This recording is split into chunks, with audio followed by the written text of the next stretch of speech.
It is early April, 1865. The President of the United States wakes up in a cold sweat. He turns to his wife, Mary, and tells her about a nightmare that has just jolted him awake. In the dream, he is walking through the halls of the White House. The building is deathly quiet, save for the sound of muffled sobbing coming from the East Room. When he enters, he sees a corpse wrapped in funeral vestments, guarded by soldiers. A crowd is weeping. In the dream, the president approaches one of the soldiers and asks, "Who is dead in the White House?" The soldier replies, "The president. He was killed by an assassin." History books love to focus on how the world's greatest figures lived. We memorize their battles, their inventions, and their masterpieces. But we rarely talk about the final countdown. When you strip away the myth and the monumental achievements, the last days of history's titans are rarely peaceful. They are often filled with unsolved mysteries, bizarre paranoia, and dark secrets they took directly to the grave. Today, we are looking at the terrifying, bizarre, and tragic final hours of 5 legendary figures. The countdown starts now. Chapter 1. Edgar Allan Poe. September 27th, 1849. The master of American horror, Edgar Allan Poe, boards a steamer in Richmond, Virginia, bound for Philadelphia. He is 40 years old, relatively successful, and engaged to be married. He never makes it. The moment Poe steps onto that boat, he vanishes from the face of the earth for 5 entire days. To this day, no historian, biographer, or detective has been able to piece together where he went, who he was with, or what happened to him during that missing week. The timeline resumes on October 3rd in Baltimore, a city he was never supposed to be in. A printer named Joseph Walker is walking past Ryan's Tavern, a local polling place, when he sees a man slumped in the gutter. The man is semi-conscious, shivering, and entirely incoherent. When Walker rolls him over, he is shocked to recognize the famous author. But something is deeply wrong. Poe is not wearing his own clothes. Poe was known as a meticulous dresser, always sporting a custom-fitted black wool suit. The man in the gutter is wearing a cheap palm leaf hat, a torn coat that is far too big for him, and shoes with no socks. Someone had taken his clothes and dressed him in rags. Walker immediately calls for help, and Poe is rushed to Washington Medical College. For the next 4 days, Poe is locked in a windowless room. He is gripped by violent visual hallucinations. He cannot explain what happened to his clothes, how he got to Baltimore, or where his luggage is. He trembles violently, sweating through the sheets, caught between manic episodes and deep, unresponsive comas. On his final night, the delirium takes a dark turn. Poe begins screaming a single name at the top of his lungs, echoing down the hospital corridors. "Reynolds! Reynolds!" He shouts the name repeatedly for hours until his voice gives out. No one in his family, none of his friends, and no one in the medical staff knows a Reynolds. The identity of this man remains one of literary history's greatest unsolved mysteries. By 5 a.m. on October 7th, Poe goes quiet. He whispers, "Lord help my poor soul," and dies. The medical records from his final days mysteriously vanish shortly after his death. Was it rabies, caught from a stray animal during his missing days?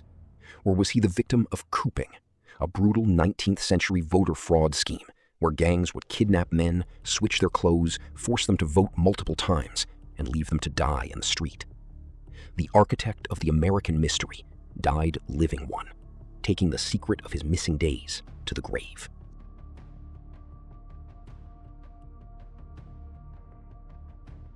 Chapter 2. Harry Houdini.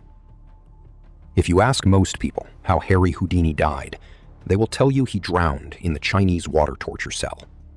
It is a great Hollywood ending. But the truth of his final 72 hours is far more grounded and far more tragic. The world's greatest escape artist wasn't killed by a complex trap. He was killed by his own pride. It is October 22nd, 1926, in Montreal. Houdini is lounging in his dressing room, recovering from a fractured ankle. A university student named J. Gordon Whitehead asks Houdini a simple question. Is it true that he can withstand any punch to the stomach without feeling pain? Houdini, distracted and seated awkwardly on a couch, casually says yes. Before Houdini can tighten his legendary core muscles, Whitehead delivers 4 massive, rapid-fire blows directly to the magician's abdomen. Houdini winces, stopping the boy. The damage, completely invisible to the naked eye, is already done. His appendix has been severely ruptured. Over the next 2 days, the pain becomes blinding. Any normal man would have gone to a hospital, but Harry Houdini built his entire identity on being invincible. He boards an overnight train to Detroit for his next run of shows. By the time the train arrives, his temperature is 104 degrees Fahrenheit. His team begs him to cancel the show. A doctor examines him and warns him that if he goes on stage, he will die. Houdini looks at the doctor and says, "I'll do this show if it's my last." For 2.5 hours, Houdini performs a grueling physical act while actively dying of septic shock. He passes out multiple times behind the curtain, is revived by his assistants, and steps back out to smile for the crowd. He forces himself through the entire routine until the final curtain falls. Only then does he collapse. Houdini died a few days later, on October 31st, Halloween Day, 1926. Before he passed, he made a secret pact with his wife, Bess. They agreed on a 10-word secret code. If there was an afterlife, Houdini promised he would find a way to transmit that code to her. For the next 10 years, every Halloween, Bess held a seance to wait for his final escape. The message never came. Chapter 3. Nikola Tesla. He invented the alternating current motor, pioneered wireless communication, and laid the groundwork for the modern world. But by January 1943, Nikola Tesla was a ghost of his former self. At 86 years old, the genius who electrified the globe is entirely broke. He lives in room 3327 of the Hotel New Yorker, his rent paid by the Westinghouse Corporation out of pity. His final days are consumed by severe obsessive-compulsive disorder. He refuses to touch hair. He cannot look at a pearl without feeling physically sick. Every action must be done in multiples of 3, and he requires exactly 18 napkins at every meal to polish his silver. Isolated from humanity, Tesla turns his affection to the pigeons of New York City. He leaves his window open in the dead of winter, feeding them daily. He claims he has formed a supernatural bond with one specific white female pigeon, stating, "As long as I had her, there was a purpose to my life." But beneath the tragic exterior of an aging mind, the US government was watching him with extreme paranoia. In his final months, Tesla had been calling press conferences to make a terrifying claim. He announced he had finalized the blueprints for a teleforce weapon, a death ray capable of shooting down 10,000 enemy airplanes at a distance of 250 miles. He claimed the weapon was cheap to build and could melt entire armies. With World War II raging, the US government couldn't take the risk that the eccentric old man was actually telling the truth. On January 7th, 1943, a maid ignores the Do Not Disturb sign on room 3327 and finds Tesla dead in his bed.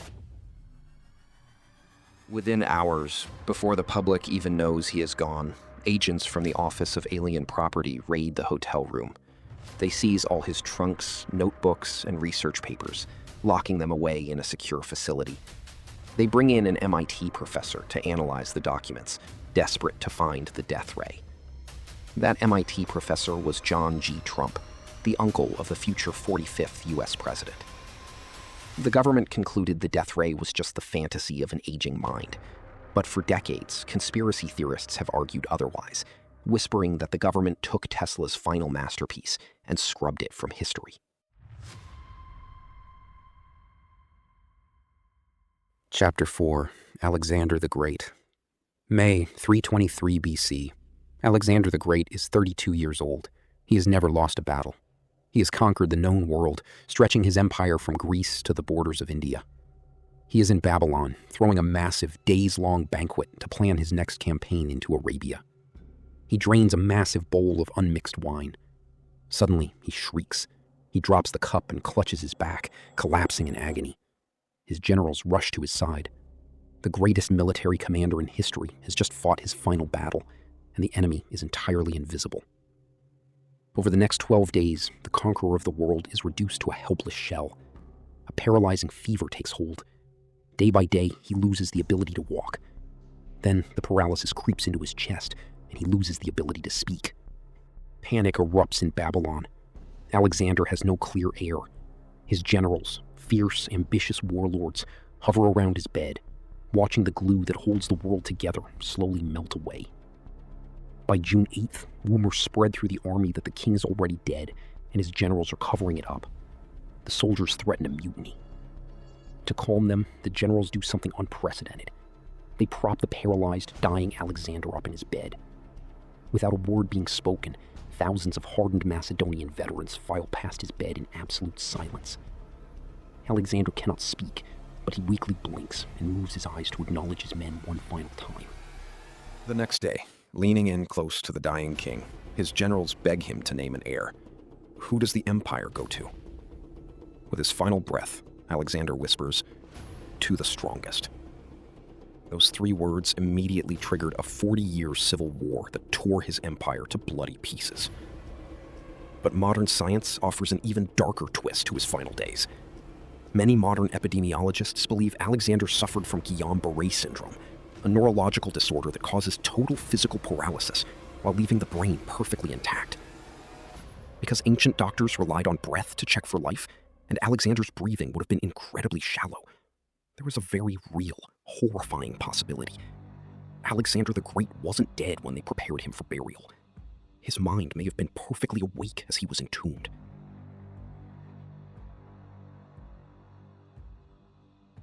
Chapter 5. Ludwig van Beethoven. March 1827. Vienna, Austria. The man who conquered the musical world is entirely deaf, bedridden, and locked in a silent prison of his own mind at 56 years old. For months, dropsy and severe liver failure have ravaged Ludwig van Beethoven's body, causing his abdomen to swell to grotesque proportions. Yet even as he lies dying, his legendary temper and passion do not fade. On March 23rd, a package arrives containing a gift of 12 bottles of old Tokay wine from his publisher. As Beethoven watches his friends open the crate, his fading eyes catch the bottles. His final recorded words are spoken aloud to the room, a tragic and defiant summary of a lifetime spent fighting against fate. Pity, pity, too late. 2 days later, during a violent thunderstorm on the afternoon of March 27th, a sudden crash of thunder rolls across Vienna. The dying composer opens his eyes, lifts his right hand in a final, defiant fist into the air, and holds it there for several seconds before letting it drop. The master of sound left the world in total silence. Chapter 6. Cleopatra VII. August, 30 BC. Alexandria, Egypt. The last active ruler of the Ptolemaic kingdom is trapped in her newly built mausoleum, surrounded by grief, defeat, and the conquering Roman legions of Octavian. Her beloved Mark Antony has already died in her arms. The glory of Egypt is gone, and Cleopatra knows her fate. She is to be marched through the streets of Rome in chains as Octavian's ultimate trophy. Refusing to bow to Rome, she makes a final, calculated choice. Dressed in her finest royal robes and regalia, she lies down upon a golden couch. Her trusted loyal maids have smuggled a venomous asp, an Egyptian cobra, into the mausoleum, hidden inside a basket of figs. As Roman guards finally batter down the doors, they rush into the chamber. They find the legendary Queen of the Nile lying motionless on her golden bed, dead, in absolute royal perfection. One of her loyal handmaidens lies dying at her feet, while another frantically adjusts the heavy golden diadem on Cleopatra's head before collapsing herself. The poison does its silent work instantly. The Romans search the room in a panic, finding no weapon, no marks, and only a faint rustle near the window where the snake slipped away. Cleopatra cheated the conqueror of his ultimate prize, choosing to enter eternity as a queen rather than live as a prisoner. Chapter 7. Abraham Lincoln. We end where we began. April 1865. The Civil War is effectively over. General Lee has surrendered. But Abraham Lincoln cannot shake the dread that has settled over him since his nightmare of the corpse in the East Room. In the final 72 hours of his life, those closest to him note a bizarre, almost fatalistic calm. On the afternoon of April 14th, he signs a pardon for a deserter, He speaks with his bodyguard, William H. Crook. Usually when Lincoln leaves for the night, he says, "Good night, Crook." But on this specific day, as he heads toward his carriage to go to Ford's Theater, Lincoln pauses, turns to the guard, and says, "Goodbye, Crook." What Lincoln doesn't know is that the ticking clock isn't just for him. History remembers John Wilkes Booth as a lone assassin who shot the president. But the reality of that night was a massive, coordinated terrorist attack designed to completely decapitate the United States government. At the exact moment Booth is creeping up the stairs at Ford's Theater, two other assassins are moving into position across Washington, D.C. One is hunting the vice president, Andrew Johnson, at his hotel. The other is breaking into the home of the Secretary of State, William Seward, armed with a Bowie knife. Booth knows the play being performed, or American Cousin. He knows exactly when the loudest line of the play will be delivered, triggering a roar of laughter from the crowd. He stands outside the door to the presidential box, his hand on the doorknob, waiting for the audience to laugh. He needs the laughter to muffle the gunshot. Inside the box, Lincoln reaches out and holds his wife's hand. Mary whispers, "What will Miss Harris think of my hanging on to you so?" Lincoln smiles and replies, "She won't think anything about it." They were his final words. History is written by the survivors, but the final hours of the greatest men and women remind us that no amount of power, genius, or conquest can buy an easy exit. If you want to uncover more of the hidden, bizarre, and terrifying truths that history books left out, subscribe. The next mystery is already waiting.